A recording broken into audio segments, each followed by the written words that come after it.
It's all elite. For the hundreds in attendance and the thousands listening from home, let's get ready to podcast. This is the American Psycho Lance Archer, and you are watching the All Elite Podcast.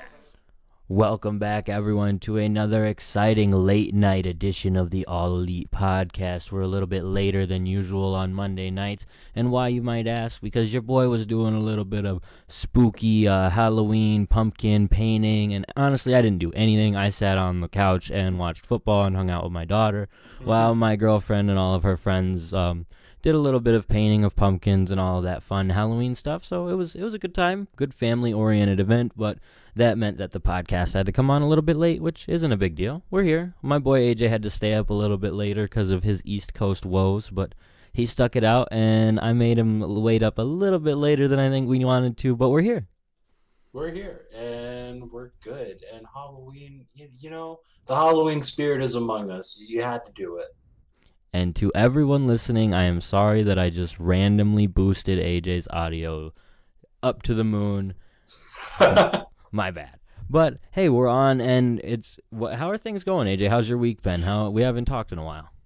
Things have been good. I started writing again. I started going to my therapy's group thing, and it actually went very well. So things have actually been on an upswing for me.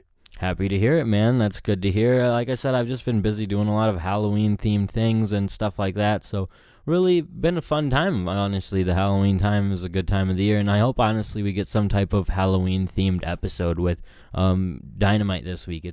They really haven't hinted towards that outside of, I remember a couple months back, Kenny Omega said something, or maybe it was Cody, said that they wanted to do something Halloween-themed. I think that would be really awesome, and especially with it falling on the 30th right before Halloween, it would be a cool especially if done right. Not necessarily the whole backstage comedy Halloween gimmick, but just maybe even just a Halloween Havoc type feel, you know? Yeah, or just, I don't know, have them throw pumpkins at each other. I don't care. Oh my God, AJ. Festive. What? You know that Darby Allin could do a spot through pumpkins. Darby the pumpkin thrower. Yeah, I don't know. I just think that something Halloween-oriented would be cool, but like I said, they really haven't hinted anything in that direction. Nah. There really isn't necessarily a lot that we know about Dynamite. We'll get into the whole card, as we always do, here in a little bit, but normally we seem to have a lot more announced, especially on the Monday of. I think I come into a lot of, I come out of Sunday and I'm like, wow, we don't have a lot of news for AEW yet, but then on Monday afternoons, we get a lot of news, and we did get some news that we'll talk about here in a second, but there really hasn't been anything pointing towards what we'll see on Dynamite, so who knows? And I think that would be a cool time to see a set change or a set alteration a little bit. You know, we've seen the same set from AEW for many weeks now, which isn't a problem. But it was the same pay-per-view set that we used going into TV, which was a little bit of a bummer. Yeah, I expect that it'll be slightly different if it's going to be Halloween themed, but I really would like a new set, or at least a new set for the pay-per-views, at least, but we'll see, I guess. Yeah, and who knows? Well, it's something we'll have to wait and see, but I think it would be interesting to see some type of Halloween anything this week, and I think that honestly we will. It would be very silly not to lean into that, again, with Halloween literally being the next day, so... But in actual confirmed news, let's talk about a new AEW signing, the signing of Olympic boxer Anthony Agogo, someone that we have actually previously talked about on this podcast because they had hinted towards this signing many months ago in the Road 2 series, and it was someone that obviously doesn't have a lot of background in professional wrestling, but still a lot of potential, you think, there. What are your thoughts? I'm thinking it's cool. I remember the Road 2 video, now that you mentioned it, and he seemed like he's been training for not just recently, but he's been doing this for, I don't know, probably the better part of probably 4 months now, so I'm guessing he's very committed and serious to it. And I don't know, I'm sure it's going to be cool. I don't know a lot about him, and I don't know a lot about combat sports in general, so I'm not going to pretend I'm super stoked or excited, but I imagine for anybody who is into that, this is something pretty cool. Well, the one thing to note and to remember about Anthony Agogo is his story is something that is going to pull people in. This man had the story of he was in the Olympics for boxing, and as he's going into the Olympics, his mom is very sick, and he's leaving the Olympics to go and visit his sick mom, something you're not supposed to do during the Olympics, something you're not supposed to do when you're training. He almost didn't even do the fight and ended up like persevering and ending up medaling. At least he didn't win like a gold medal, but he still medaled, and he still was able to like have many nights that were either sleepless or didn't get as much sleep as he should have, and instead ended up becoming like a really great boxer. And he's obviously got that athletic background. The short clips that they've shown to highlight him have been great. And Cody said it himself, this is AEW's first developmental project. Who knows? Yeah. I mean, I would almost, like, who knows how long it'll be before we see him, but I wouldn't be surprised if he's someone we see on Dark a lot. Like, if they want to have a developmental project guy, put him on Dark a lot. I would love to see that, and I would love to see this guy just grow. Something that I always find interesting, people talk about, like, Wrestling Observer Awards and stuff like that. The one that always sticks out to me is the Rookie of the Year. And this is obviously thinking way in advance, but who knows? This guy could be, like, he could have that Rookie of the Year type feel. Or maybe it's not Rookie of the Year, it's Most Improved.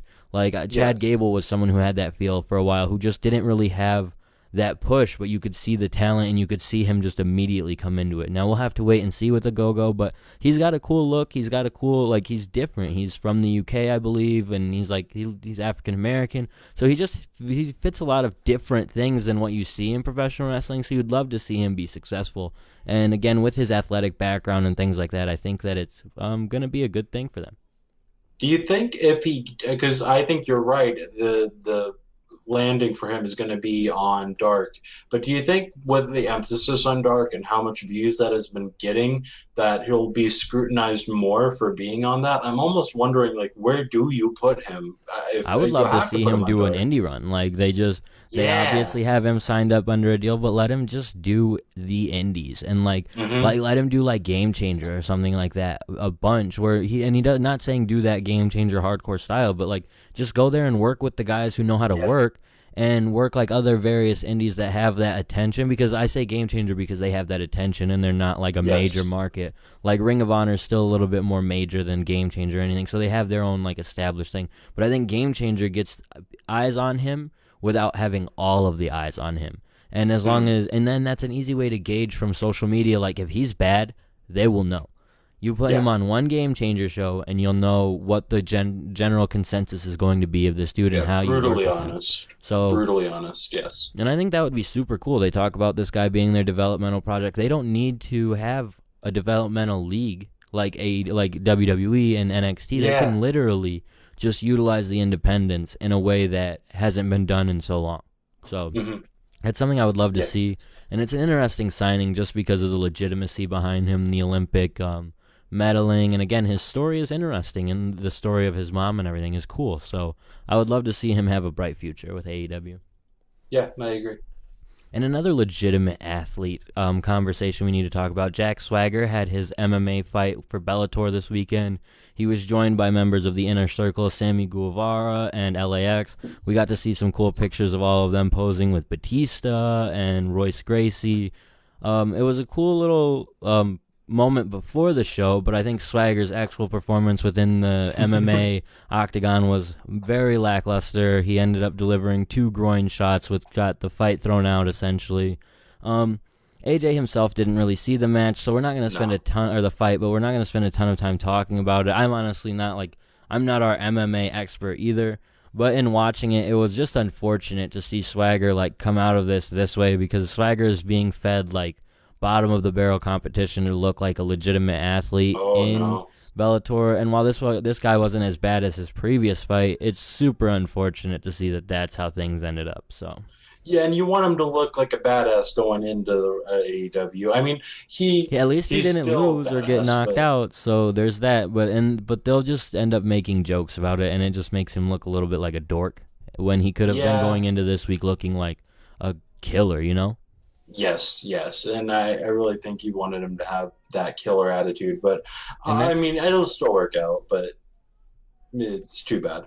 Yeah, and that's really the interesting thing about it when you think about Swagger's thing is like AEW really just had to rely on the realness of what was going to happen. Like if he had dominated that fight, they could have then went into Wednesday with a highlight reel and like recapping everything. Now I wouldn't be surprised if they maybe don't touch on it, or again if they do touch on it, it's way more in a joking fashion than anything.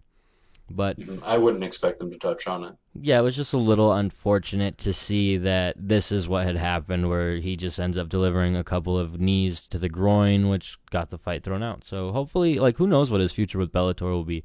These type of things can really lead to, like, his future almost maybe being non-existent there, or, like, because it seems like it would be more of a focus towards AEW now, just because, like, how everything ended up. So we'll have to wait and see what he wants to do, but I don't know. A little bit difficult for Bellator to deal with. It definitely is, but I'm hoping that his focus kind of does shift to AEW and being primarily AEW, because I'm honestly excited for his role, because you don't have, like we've talked before, we don't have a lot of big guys. We have Wardlow coming, but we don't know how that's going to turn out. But we do know that, you know, Jake Hagar is a good wrestler and somebody who we can look forward to seeing. So I'm hoping that he does kind of just move away from Bellator. Yeah, so I think that's kind of where I'm at. I would honestly just sort of like, if we're going to establish him as like a big time player in AEW, especially because he's within the group setting for some reason. Like if he was alone, I think I would be way more comfortable with him doing the Bellator thing. But it just feels sort of weird with him being like Jericho's muscle and in Bellator. Like, because to me, being in Bellator actively as a wrestler, that's even almost unheard of in like a legitimate, like in WWE, Lesnar wasn't working with UFC and Kane isn't doing UFC fights right now. So it's very different. And again, if he had been more successful, it would have been way more beneficial for them. But obviously that's not the case. So you would almost want him to sort of back off of it, especially because, like I said, in that group setting, it just feels weird. Like he could easily usurp the group's popularity by like 3 strong fights in another like brand. So to me, that's kind of weird with him still, and that's obviously his choice. And for him, it doesn't matter. Like for him, it's probably more beneficial to stay in Bellator, especially if he's doing well at it and can put the time towards it.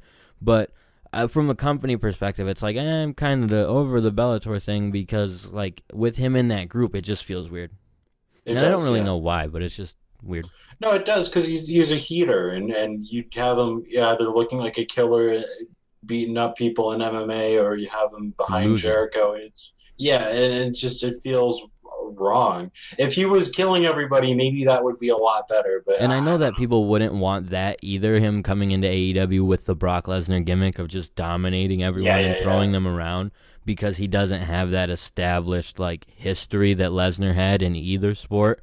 So I understand that dynamic of it, and maybe this like would have been the perfect way, especially if he could have wrapped up like a couple of wins, for him to eventually gain that popularity on the outside and turn on the inside. But again, you don't have control over those fights, so with him losing, it just kind of makes everything look kind of less than to me.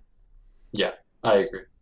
And something else that is less than, we expected Luchasaurus' injury to be a long-standing injury, but it appears that this is going to be a less than that.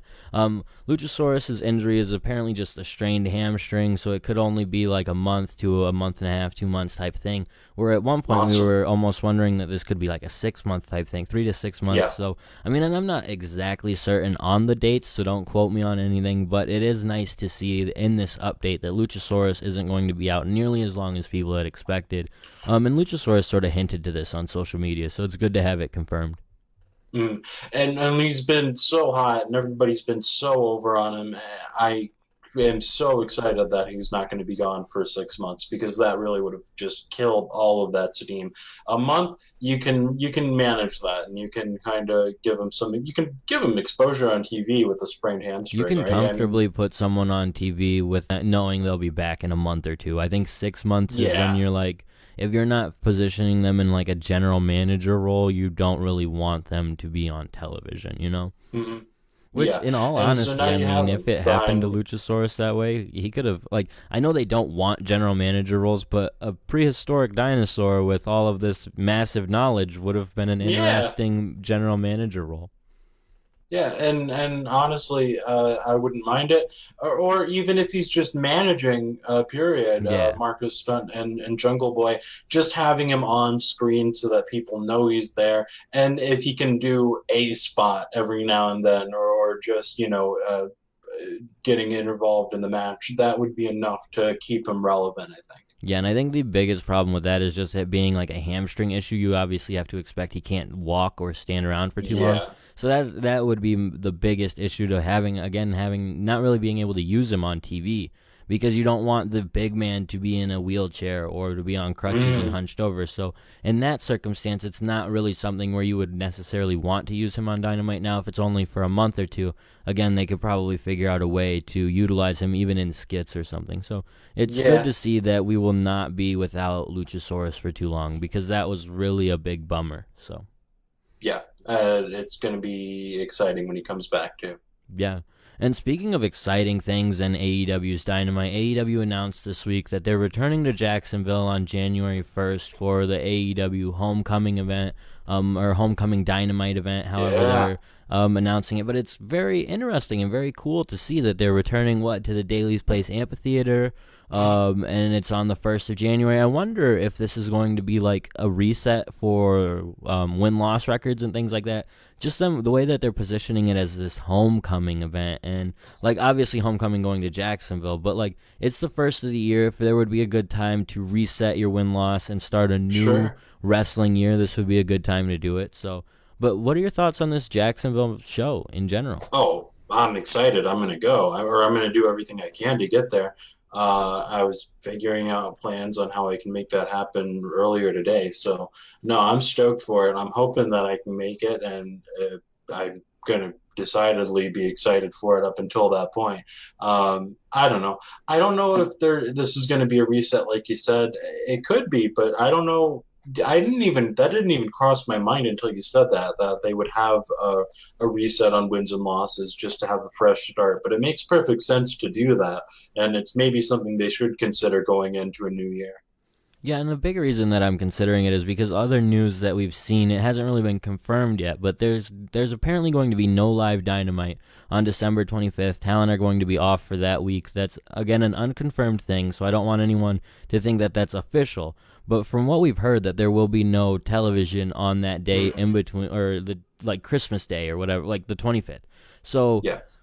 And that's a great thing. That's like there will be a holiday special, probably Super highlights, awesome. and that again just leads me in more to believe this is when we're going to do our reset, because we essentially end the wrestling year the week before. Yeah. The next week we do a highlight show, and then the next week we do a whole reset. That's when we introduce new characters and get rid of old characters, or and reset win-loss records, so no one is at a super deficit. And I could see a concern with doing that, because we've kind of worked hard to get to where we are now, where we have even just the 2-3 or the 1-1 record. We have established records now, and I think that's the one thing that would be a little bit difficult to let go of. But I think it would be super smart to do it. I know it would be a little bit Just early. start the trend. Yes, it's a good idea. Because then it sets the tone for next year. Because you could still talk about, last year Kenny Omega was undefeated, or last year Kenny Omega had such a bad loss record, even though he's 0-0 to start off this year. Or Kenny Omega was so great and he's 0-0 going into the year. And who is he going to face? And then they have some debut who's also 0-0, but it's an even matchup because they're both. So I think it's just, I have no reason why I think this is going to be, but outside of that's what I would want to do, or what I would do, is we're going to be off of TV for that week before. We're going back to Jacksonville. It's a homecoming show. It's a special show already. You start the year off that way, and you set the tone going forward. So yeah. And I think that would be fun. I would like that a lot. I think so too. I would like that. And I would like that to be the benchmark for, okay, you have a season start and this is it. Yeah, and the off season is literally 2 weeks. Yeah. That's fine. It's 2 weeks to go home and spend the holidays with your family. Good on AEW for providing that to their roster when, everyone signs contracts, everyone does what they do, and WWE at times, don't remember when we've seen a holiday special for like a Raw or anything. If it happens to land on Christmas, it lands on Christmas. You're working. That's Tribute your job. to the troops is the best that you get, and even that's been That's kind like of weeks in advance, like sometimes that's like in the beginning of December. So like in terms of all of that for the roster, I'm so excited. Like, and maybe they'll tape some stuff beforehand to use like in the next couple weeks, and that'll be cool too. Like that's an exciting thing to know. And like as two guys who do a podcast for AEW, it's cool to know that we'll be able to take that day off without any hesitation.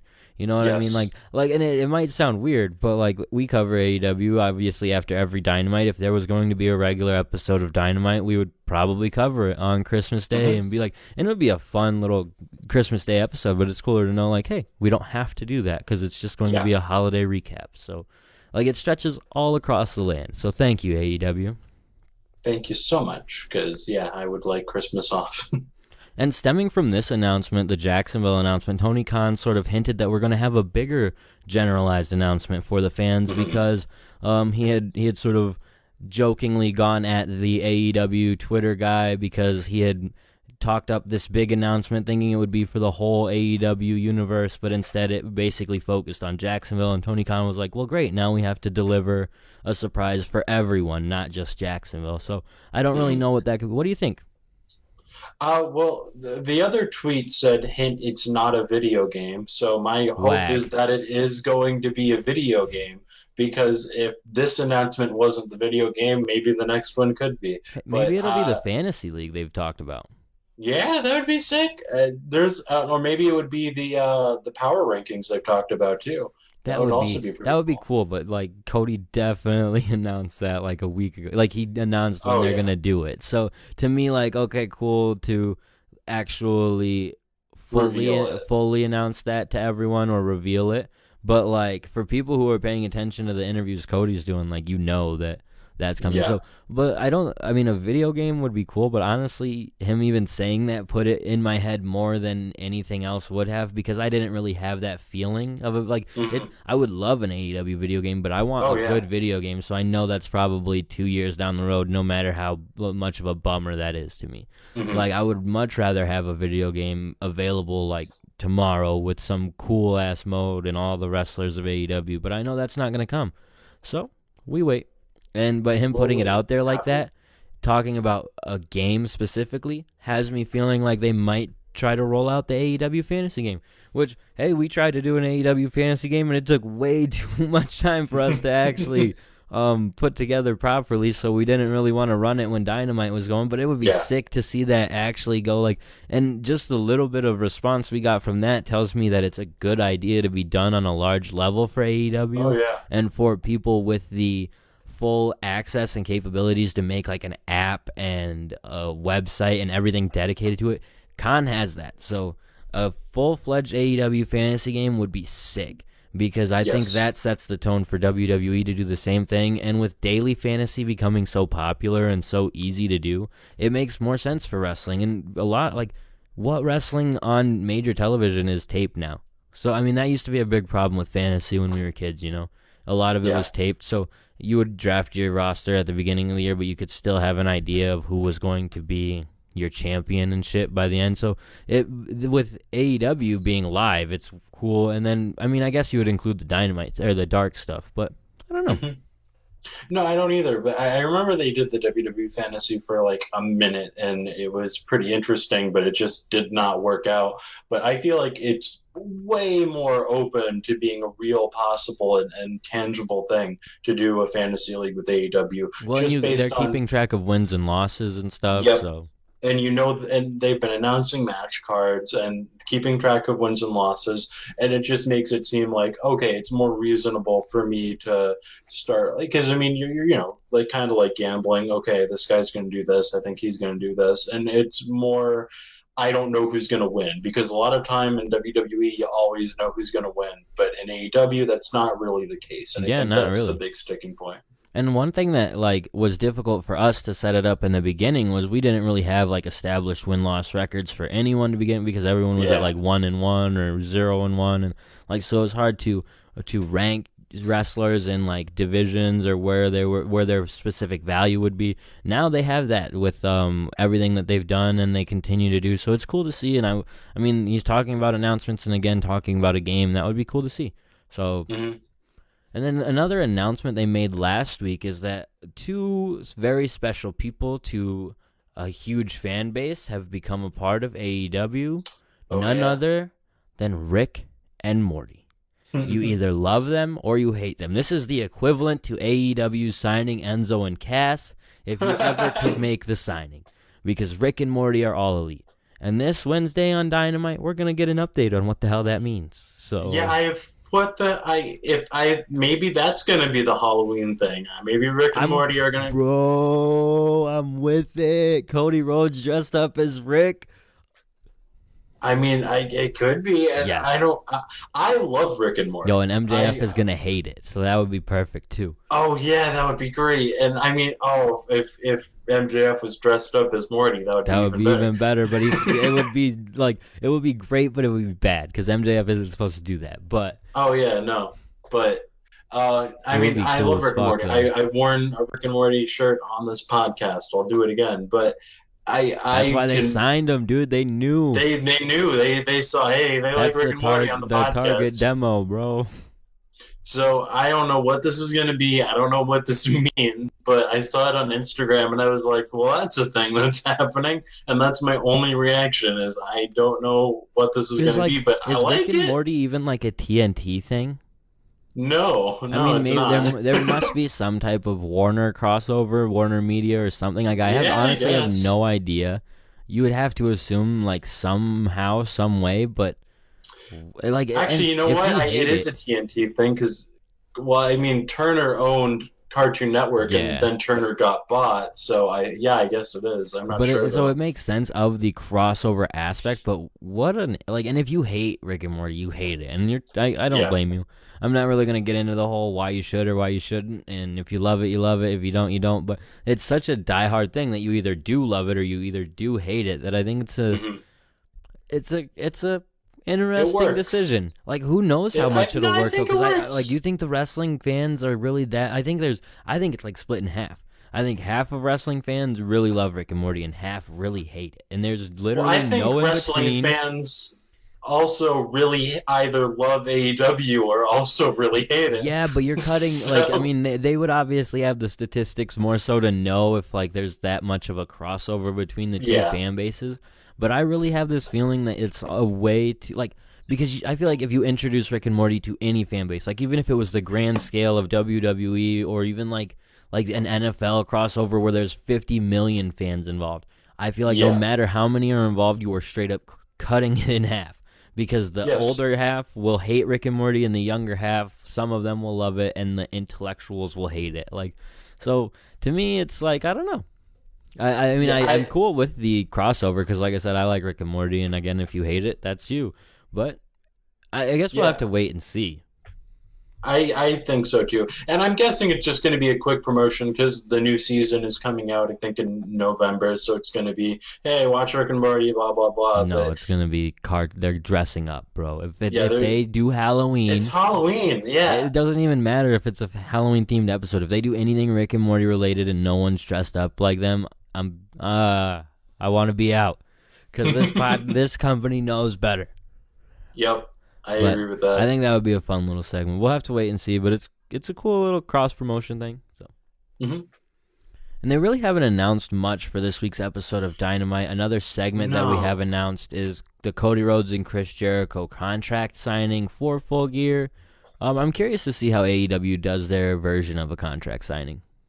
Yeah, I mean, I don't know because a contract signing is contract signing, right? Yeah, there's not too many ways to do it without a table breaking. Because AEW's last contract signing, Cody Rhodes walked in the door. You're right. He signed the contract and left. They have established that they can do a contract signing without putting someone through a table. Now, I don't really want to see him just do that exact same thing again, but I would. I'm not even saying that it has to be like they don't end in a brawl. But I would like to see somehow that they don't end in a brawl. Last week Cody's talking about how we're not WWE. I can step between this wall. Well, let's not be WWE and force the innuendo of, well, we're signing contracts, I'm going to stab you with my pen, and you're going to gig, and I'm going to throw you through a table, and you're going to have a comeback. Like, and that's a contract signing to me. Yeah, I guess we're going to see how they do it, because you're right. They have been doing things differently, and I don't know. I don't know how you make it. I honestly, I'm fine with them just going back and forth on the mic, because I really just like seeing them go at each other. But I don't know. If you put them in the ring with a contract, I can't imagine that they don't start beating the shit out of each other. Well, and that's the thing, is it's hard to, like, how would you even tell that story at this point unless there's some type of stipulation where they cannot touch? Because last week they beat the shit out of each other, and they've now started to establish this as somewhat of like a legitimate feud or brawl, like where they hate each other. So who knows? Yeah. And then we actually do have a match announced. We have Kenny Omega and the Young Bucks versus the Hybrid 2 and Kip Sabian. An interesting grouping here with the Hybrid 2 and Kip Sabian, but it's cool to see Kip continue to get these random opportunities to make something of himself. This seems like a very light match. I'm surprised that we've gotten these stacked cards, but we're not really stacking the card for this show, because you're going to Charleston, which hasn't had a TV taping in 19 years, or a TV event in 19 years. And you're really taking a risk by going to Charleston, even though there is a wrestling base there. And I've been in that same arena many times where it's sold out for a TNA house show. So I'm confident that it is going to show up and the fans are going to show up. But I'm very surprised that we're doing a match like Kenny and the Young Bucks versus the Hybrid 2 and Kip Sabian. No offense to Kip Sabian. I just expected a little more for this show. Kip Sabian. Offense to Kip Sabian. Look and everything when you said, and Kip Sabian. But you know what I mean. No, man, because I'm going to disagree a little bit. I think that they've done well enough in positioning Kip. Now, I'm not saying you're all the way wrong, because I do agree that this is the Hybrid 2 and Kip. You don't feel like they're going to win. You feel like this is almost essentially like a squash match type of thing, where they'll get 12 minutes to look good, but they're still guaranteed to lose type of thing. But Kip has had that time and opportunity consistently to be like, Kip obviously is like the Sammy G type of feel, where they really want us to like him. And I really haven't seen anything that I love about Kip yet. But he was actually pretty good in that one triple threat on Dark, where it looked like he broke his finger. Yes, he was. And so he had an impressive showing there. He did pick up a win there. The Hybrid 2 are running on 2 wins in a row. So with those two things noted, it's worth saying that this could be a bit of a competitive match. And who knows, maybe Kip picks up a win over, like, pins one of the Young Bucks or something. Like, it's not impossible to believe that could happen, especially with Kip getting this establishment over the past couple weeks. Again, though, it's very easy to see them losing here, because they do have those wins, and that's something I'm going to keep an eye on in AEW. You think about, in like real life sports and stuff, momentum and riding wins and stuff. I almost think of AEW where they set you up, like last week you got your win, so that way next week you can lose. And that's where I feel like this is. Like, they set them up to where you had wins last week, you can lose next week to different guys. It's not necessarily 50-50 booking in the traditional sense, but it's still 50-50 booking, because you had a win and you pick up a loss somewhere else. So, but it's a smart way to do it, and I would be cool with that. But I do think that the Hybrid 2 and Kip have a small chance. But if I'm picking, I'm saying Kenny and the Young Bucks with ease. Yeah, I would say that as well. But where I do begin to disagree with you in the sense of this not being too much of a card, I think that the 2 matches that we do have announced outside of this are, as our friend Joseph would say, big shout out to Joseph, the non-listener, he would say that these 2 matches are like takeover-worthy matches, where you have Hangman versus Sammy G, 2 guys who, they're not your main event. This wouldn't be your main event championship match on a takeover, but you know those matches where they're just trying to show you 2 guys who should be wicked good? You're right. This is that. Yes. And this match, from that aspect, I'm excited for this one. I hope these guys get a lot of time, and I hope Sammy G somehow picks up a win, because it would be fun, and I think he's been exciting, and these 2 on paper, this should be in contention for Wednesday night's main event without a question. I think I have a little bias here, because it is Charleston, and because I was a little kid wanting to see that big TV show. I just want my WrestleMania in Charleston. Yeah. Maybe I have a little bias here, but you're right. To that end, Hangman and Sammy G could be a very, very good match. And just because it's not a star-studded match doesn't mean that it's not going to be fantastic or even possibly a show stealer. Exactly. So I think that it's just something that's one to keep an eye on. And then the well, I don't know if it's the main event, but if it's not the main event, you will hear me crying loudly on Wednesday, regardless of what their finish is. That will be the first time you will hear me really come on and be like, what the fuck are you guys doing? There's no reason to take your first time tag team championship tournament final and not put it in your main event. No reason. No. Announcing it for so long, you have to put it in the main event, right? Yeah. So in that respect, I just would not be down with that. That's the only thing I think going into tomorrow's show that could really be like, oh man, that bummed me out. That was, and we'll know early because if they don't put it on last, they love to put it on first. So yeah, and I get it. If it's not last, it's first. But with this, you've been announcing it before TV even started. They were announcing the tournament. This match, this tournament. The tag teams are important. Prove it. So this has to be the main event, and if it's not, then I'm right there with you. It's gonna be angry gas. Just stop trying to make tag teams so important. Stop having 6 tag team matches on a 4-card show because you're not willing to put any of them in the main event unless it's got Kenny or the Bucks. So and I'm bitching too soon. I'm giving away my whole promo. Because I don't want to have to give it. So, and I believe in them that they won't. Yeah. So, I think so too. I think who do you got? This is one we should pick: Lucha Brothers versus SCU. Well, I want it to be the Lucha Brothers, but I feel like SCU has a really good chance of winning because you have this whole Scorpio Sky angle going on. And both teams have they're obviously riding wins. Being in a tournament, that's the best thing about a tournament final is both teams neither one of them had that bye, so they have all the wins leading up to the final. This is a championship level match. Both teams have wins and losses going into the actual tournament, though, and it helped the Lucha Brothers feel legit again because going into the tournament, they weren't someone I wanted to see win, but through their matches and their wins, I'm now cool with it. I'm also cool with SCU winning, and I could honestly see that being the direction just because SCU is more of the Young Bucks boys type of thing, and I feel bad that that's the only reason I think that, but I really do. That's kind of the only reason I think that. Outside of that, the Lucha Brothers I think are one of the best tag teams, and they're so high caliber. Despite how good SCU is, we literally talked about before this tournament why we didn't want Scorpio and Kaz to be a team and win the titles. They just don't have that natural element of Kaz and Daniels. There was a whole reasoning behind it from us as fans. So I would not like to see them as the first tag team champions just because they don't even really have that history as a tag team. Now, they are good, but they also do have that, there's been 4 matches between the two teams. Each team has had 2. And one of SCU's matches was not very good. Yeah. So, in that respect, the Lucha Brothers deserve the win to me. I'm going to go the same with you, Lucha Brothers, just because SCU is great. Scorpio Sky and Kazarian are great, but like you said, they don't really have that chemistry that Daniels and Kaz have because Daniels and Kaz have been doing it for just so much longer. But not only that, the Lucha Brothers are just an international phenomenon. It's not something... Undeniable. The Lucha Brothers, it's undeniable, and it's not just undeniable, but it's something that's kind of once in a lifetime, or you will not get the chance to put over a tag team this good again for a long time. This is something where I think it's the Lucha Brothers. They're amazing. They're amazing. Pull the trigger.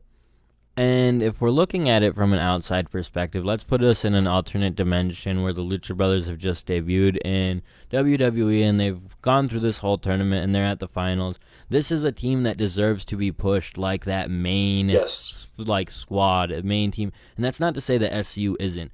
But like AJ just said, they have a whole other international appeal to them. It's kind of like just the fact of sometimes people who are bilingual have that better appeal to land a job because they can not only speak to English-speaking customers, but Spanish-speaking customers as well. This is essentially that, where Lucha Brothers connect with the American audience, they connect with the Mexican audience, they connect even with the Japanese audience in cases. Yep. So with just that, that's a good reason, I would say, to put them as your first champions. And if it's not the Young Bucks, if you asked us from day one who it should be, it would either be Young Bucks or Lucha Brothers. Yep. They have to know that. So in that sense, that's how you got to do it. Just do it that way. That's what I want. Yeah, I agree 100%. And They deserve it. That's the bottom And line. the one thing I don't really want to see after this now is a like post-match beatdown from the losers. While I understand that sort of like, and that's would almost feel the way we would have to go with this story just because of the beatdowns that have been going on. Mm-hmm. The reason I don't want it is because Nyla Rose did that to Rio right after her first championship win. So let's not do that. Let's not recycle that right now. You know, you could do it again later, but just like we're literally crowning the first ever champions again. Let's not do that angle again. Yeah. But that wraps up literally all we have for Dynamite this week. Let's talk quickly about the dark match card that we have. QT Marshall and Peter Avalon facing Dustin Rhodes and Sonny Kiss. I'm giving this no time. Yeah, I don't really have much to say about it. I'm interested. If you don't know who how QT Marshall is, he's that one guy, Mike Kulari. AJ didn't even know who his name was until I just said it because he always I did. I watched. You mean his real name? Yes, I did. I thought you meant QT Marshall. Nope. Yep, but totally forgot. I don't have much to say. I hope he's good because I've never seen him. Apparently, he was almost going to be a big deal in ROH. Cool, but thanks I don't know for another job guy that you guys put on your show just to be medium level C-list job guys. Yep. Like, it makes so much sense and I'm so fine with it, but I'm mad because this one they snuck in right under my nose. I never expected this guy to be anything. And here he is wrestling a real match. Man, I'm mad. That's it. That's all he gets. After that, we get Penelope Ford, Sadie Gibbs, and Allie and Emi Sakura in a fatal 4-way match. This could be an interesting one. Yeah, I'm excited for this one, and I think Emi Sakura, she's so good, and she's a veteran, and they're I'm trying to to push her too. You could feel it. So yeah, you can tell they're trying to give her that. She's a veteran. She's been training all these women. I'm shocked to see if they're going in that direction of setting up an Emi versus Rio match for the championship.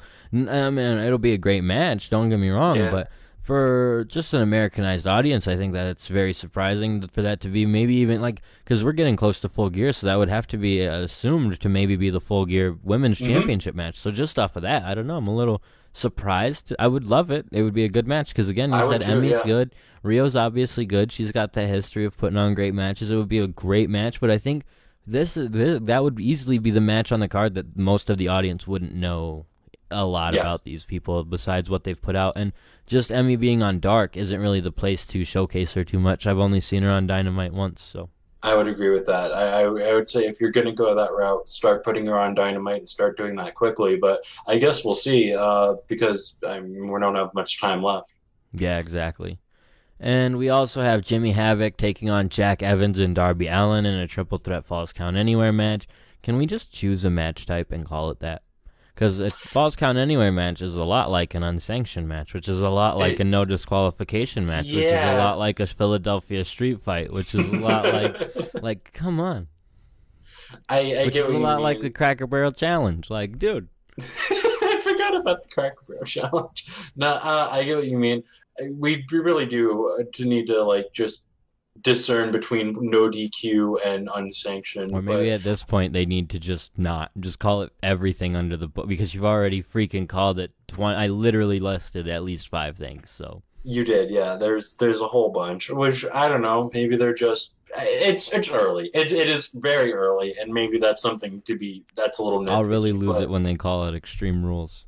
Yeah, of course it's nitpicky, bro. That's all we do is nitpick on here, and then people think we hate the product. It's so early, and they're still figuring things out that I can't fault them. No, yeah, I feel you. But yeah, I don't know. It'll be a fun match for sure. 3 guys who are good. That's gonna be a great match. Yeah. Darby and Jimmy, I just feel like it's being a forced thing. I don't know why. But it just feels kind of it is. But Jack Evans is there, so I'm hyped for it. And I think maybe the reason it feels like that is because in AEW you're going to take notice, I think, a lot quicker when you see the same match type over and over, because we're not really used to that outside of the WWE realm, where you see Dolph Ziggler versus Kofi Kingston 50,000 times over the course of 2 years. This is a different company where you expect something different. So it's a lot like when we saw the Lucha Brothers versus the Young Bucks so much early on. This is like that. We've seen Darby versus Jimmy in some capacity now. This will be the 3rd time in probably 3 months. So it is beginning to be a bit too much to me. And I mean, maybe it'll be okay if they do like one more, because I feel like Joey will get wrapped up in this somehow again, and just do like one more triple threat between the three, and then don't let any of them touch again for like a year. That's why it bothers me that they touched so early, because this felt like something you could do in 6 months and would have felt really good, but they kind of have seemed to utilize like a lot of these match types that you would have expected down the line kind of early. Yeah. Like even Joey versus right. Kenny, you know, we were excited about it, but now that you look at it now, they utilized a lot early. They did. And I get it. You want to really start off hot, but you're right. You're kind of losing. What are you going to do later on? And they did it And twice already. yeah, and like you said, I can see that blow off triple threat. And if that blow off triple threat happens and Joey Janela loses, I'm going to be mad, and I'm not going to care that it's unreasonable. Especially because, if Jimmy wins, bro. Yeah, if Jimmy wins no, the that triple would threat be again. No, don't even say that. So like, I don't know though. I mean, I'm okay with the matchup, and I get that they have that chemistry. But like I said, with the Janela and Omega comparison, like literally, we got that match twice in 2 weeks. Like they are utilizing, I think, some matches too much too early. Like again, I understand the reasoning for wanting to do Janela Omega on TV, but I mean, and Janela Omega has a different type of feel to it, so that's one that I could see, like, even on another pay-per-view in, like, a month or two, and I would I'd be be fine happy with. with that, yeah. But even then, I think, even at that point, I think 3 is my limit, where, like, I want to see, if I'm seeing a match between two guys and it happens more than 3 times, I'm going to start being like, guys, I remember the last time they fought, and the last time before that. I mean, because you can do great, like, best of, like, 5, best of 7 angles, but it has to be with really good opponents who can have those different kind of matches. With Jimmy Havoc and Darby Allin, you're not really having a different kind of match every time. It feels more like more of the same. Kenny Omega Especially when you're now making it a false count anywhere. Like, it couldn't have just been a traditional.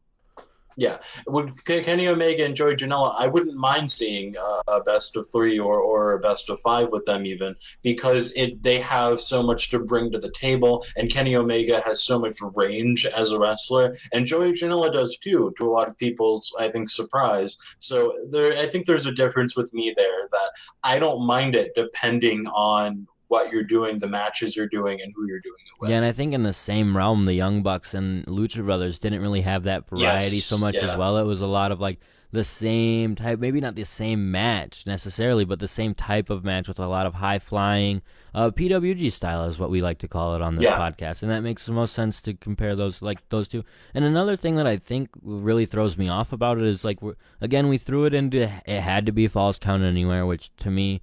Like, they just force stipulations on these 3. Darby, Jimmy, and Joey just have to have a stipulation, it seems like, at points. And then the other thing that throws me off about it is we're just throwing Jack Evans, who has been a singles, or not a singles superstar ever on AEW from what I've seen. So because of this, why is he facing 2 guys who were in a number 1 contenders match? And granted, this is not a number 1 contenders match, but, like, these guys, like, it just... And if you really break down this match, this is one of the first matches in AEW that you could just say, if we're doing everything on wins and losses and everything, this match makes no sense. This match is really kind of stupid. Like, it's because they threw the Falls Count Anywhere thing on it. They threw Jack Evans on it. Like, they just wanted to do Darby and Jimmy again, but how? That said, I'm going to disagree just because I really like Jack Evans, and I'm happy to see him in a triple threat. But I do get what you mean. I totally get where you're coming from. It doesn't make any sense at all. But Jack Evans is going to be in a triple threat. It's going to be Falls Count Anywhere.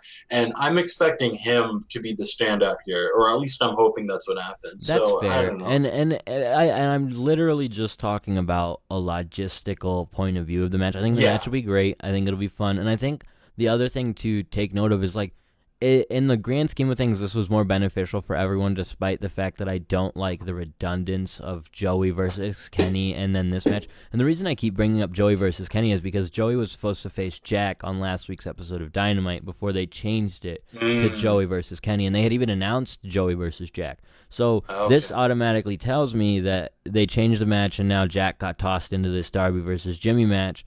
And again, like I said, at the end of the day, despite the fact that I don't like the how much it doesn't make sense to me, it still was more beneficial for Jack to do this triple threat, and it was more beneficial for Joey to do that match with Kenny. So even though I don't like either match because of them sort of repeating themselves, it works out better for the wrestlers, so I guess I would be wrong.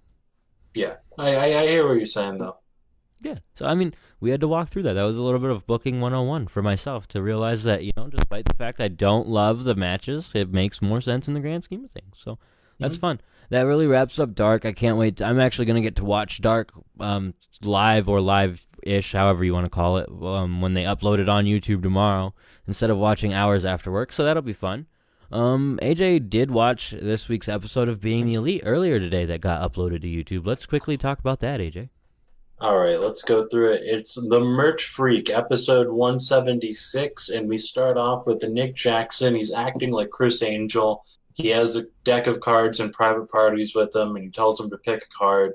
They do it, and instead of pulling out the card they picked, they start pulling out MJF's scarf, and they start freaking out.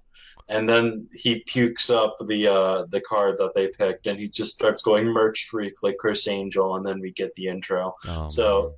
Yep. And then Brandon Cutler is on the phone with his wife. He says, "I love you too," to which Kazarian goes, "Do you?" And he then says she's a great woman and makes the best gear in the business. He should. So that was very nice of him. We see behind-the-scenes footage of MJF and then DDP coming out. No Dustin Rhodes.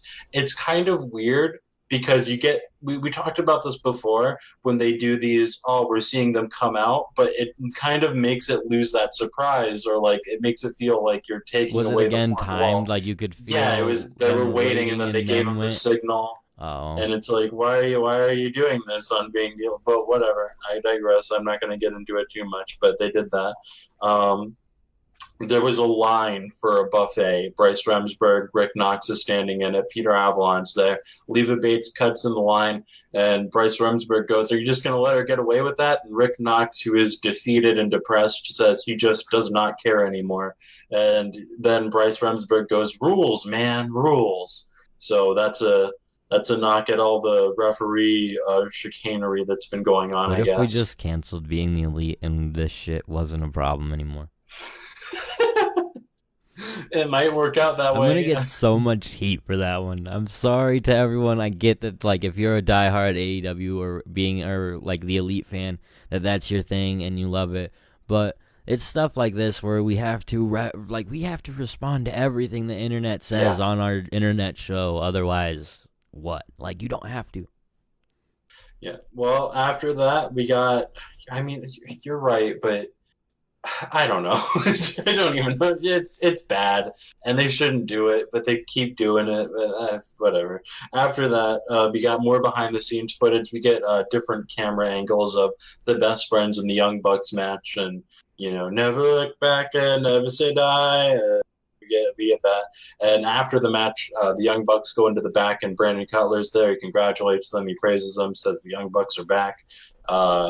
Then right after that, the Best Friends go into the doctor area where Orange Cassidy is getting checked out.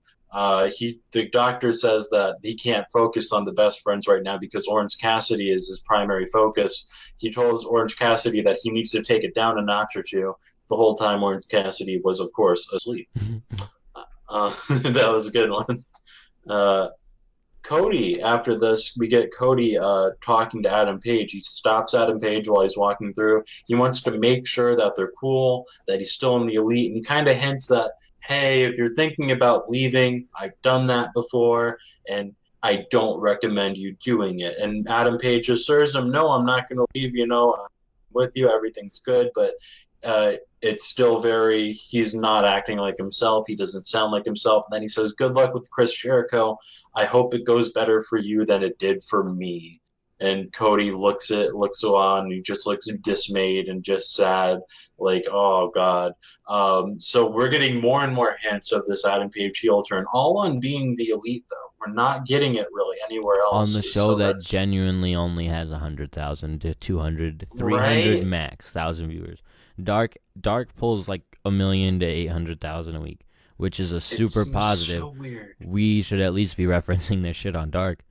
I get that they may be tiny referenced it on Dynamite over the last couple weeks. Tiny, so tiny that I can't remember because I do watch enough Being the Elite to know that it's happened on there. So I might just be thinking about Being the Elite. Otherwise, it's just something you have to piece together, which I guess, like, in some ways that will defeat my whole thing I was about to complain about, where I was going to say they're doing this, like, every week. They don't have to.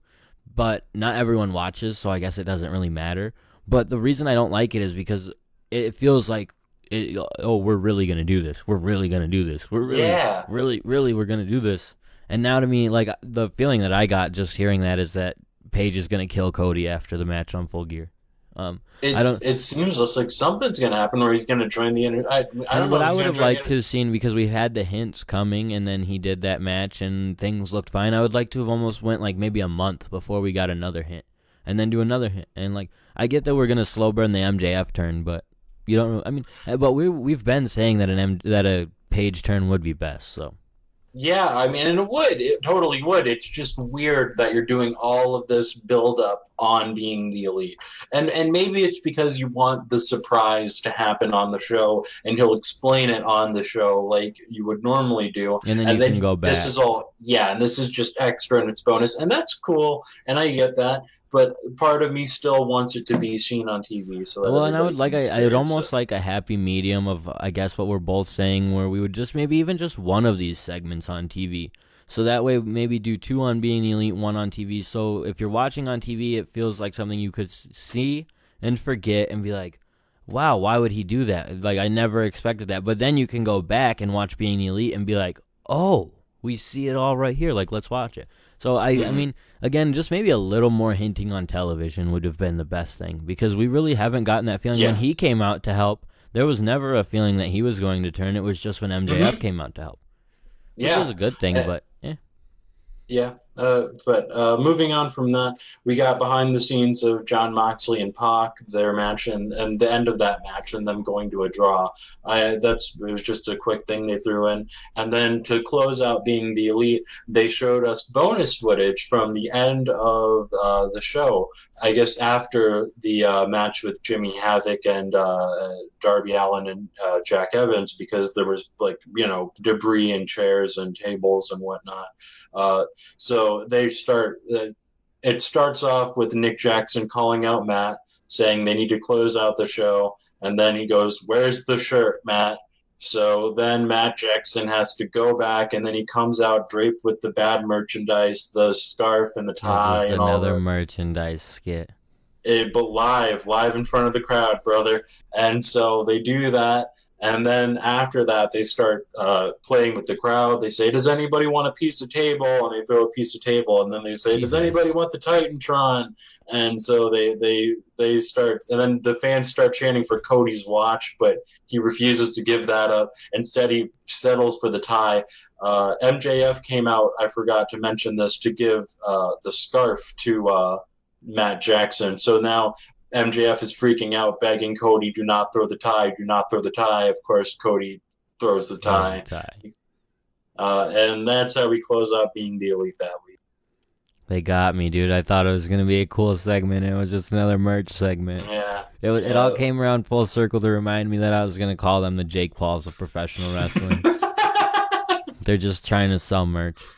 Well, they're doing it. We've discussed that we have both agreed that Jake Paul would be a fantastic wrestler. Yep, and this is why, because he's just like, "Hey, by the way, buy my shirt, buy my shirt, buy those shirts, buy all the merch." I don't hate him for it, but man, I mean, they literally titled the episode it, so I knew it was coming. Especially once you started hinting to the end, I was like, "Oh man, this isn't going to be good like I thought." Because what I thought you were going to talk about was at the end of last week's episode of Dynamite, like before the dark matches. Kenny came out and had a stare down, I believe, with Moxley, and they were supposed to have that on TV, but they didn't get it in time. It was a little bit slow. So they didn't, the fans missed that. Fans didn't get to see that. So I thought that's what they would have finished Being the Elite with, which would have made way more sense, but I would have just made fun of them for the fact that Kenny didn't get out on time anyway. So I guess it all works out. Yeah.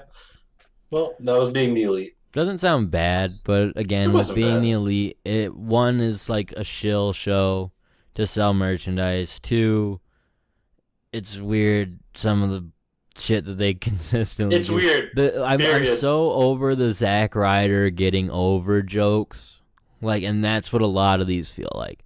Like, you remember watching Z True Long Island Story, yes, and I he would do. try to climb over the fence, and he was trying to get over the brass ring and everything. draw money. This is what their jokes feel like, and if you love them, you're 16 like I was when the Zack Ryder jokes were. You'll be all about them, and maybe even like in there. And I'm not gonna lie, there's some of them where they get me for sure. Where I'm like, that's funny. Yeah, that's a funny dig at WWE or a funny dig at the fans. But it's just like we've been talking about this for what 30 weeks now.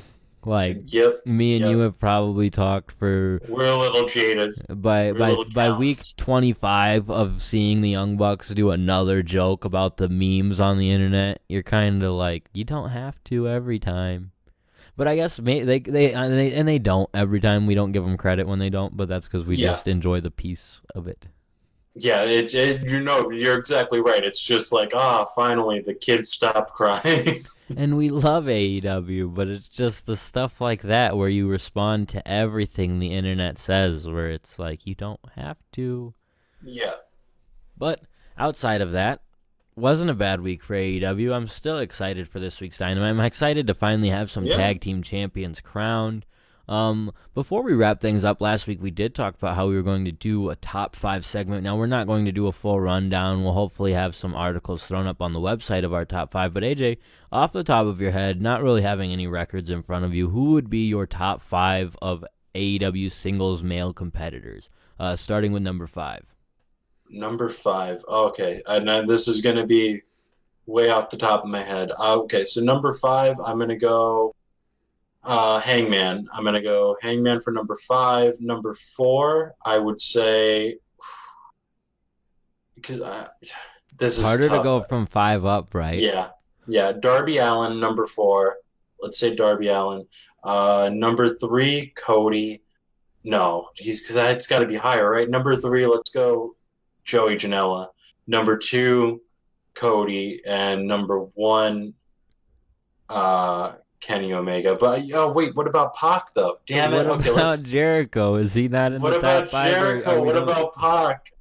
Oh God, I should have written. We need a workshop this, brother.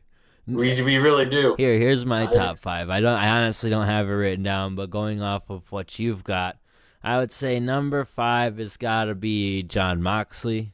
Number 4, I'm going with Omega. Number 3, Pac. Number 2, Cody. Number 1, Jericho. And to me, that's all pretty simple. Your list is way better than mine. Yeah, and well, the problem with that list is it feels very former WWE wrestlers, so maybe that's where they are running into an issue. And it's the good thing of it is like everyone who they have from WWE didn't leave by just being fired for not being good enough. They got fired because they were assholes, so it works out a little bit better for them. But it does have that feel on it. And the other thing that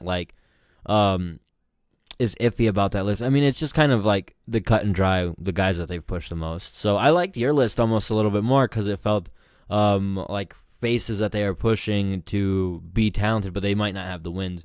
But putting Janela up there, I loved it, but it cracked me up. He's had 3 really great matches that I thoroughly enjoyed, and one of them I was there for. And he's at least got a victory, so that's fair. Yeah. But yeah, I mean, and that's the fun thing about AEW, and I think going forward that'll be the fun thing is we'll be able to have these conversations of who's our top 5 and like debate it a little bit because I think it's you have a good argument to put Hangman in there for sure. Good argument to probably pull Moxley out of there. I don't really know that Moxley has very many significant wins at all. You can't. I mean, if you count the Janela one, that's fine. But I mean, in all actuality, AEW doesn't apparently. Yeah. So you shouldn't count that one. So you could very easily pull Moxley out of the top 5. Pac, I think you could easily put at number 3 or number 2. Like you could even position him above Cody if you wanted, based upon his wins. I think it's impossible to count anyone over Jericho just because he's undefeated and the champion. Yeah. So but that's fun. Like that's the cool thing about it. And you could even, I wasn't sure if you were just doing your list of like top 5 contenders. So keeping Jericho out would have made sense there. So it's just I was just doing top 5 guys. Yeah. I had and you forgot the champ, brother. Yep, I forgot the man. But it's a cool time for AEW. It's cool to see that they're getting ready to announce their top 5s and stuff like that. So as we run into that, me and AJ will hopefully get like some type of article or weekly, maybe monthly type thing going where we could just say who our top 5 is and why. So yeah. But that really wraps everything up we've got for this week. AJ, go ahead and plug your social media. You can follow me on Twitter at BigMatchAJ, and you can follow me on Instagram at AJTheFitzy. And as always, you can follow the podcast on Twitter at All Elite Podcast. You can follow us on Instagram at All Elite Everything. You can find us on Discord. No, you can't. Not anymore. We got to get that Discord thing set back up, our old Discord. We just had an issue with the guy who set it up and the main moderator. I'm not really going to get into it, but dude was a shithead, so we're not going to deal with it. We'll set our own up in due time. And actually, to expand on it a little bit so you don't think we were the shitheads, he was just talking really crazy about, like, transgender stuff and, like, too political and really just nasty stuff. So we didn't want to deal with it. So we'll hopefully get a Discord set up where we can talk just non-politically about professional wrestling. You can also find us on Facebook at facebook.com/AllElitePod. You can find me on Twitter at AllEliteAndy. Until next time, thank you guys for listening to us. See ya. Bye-bye.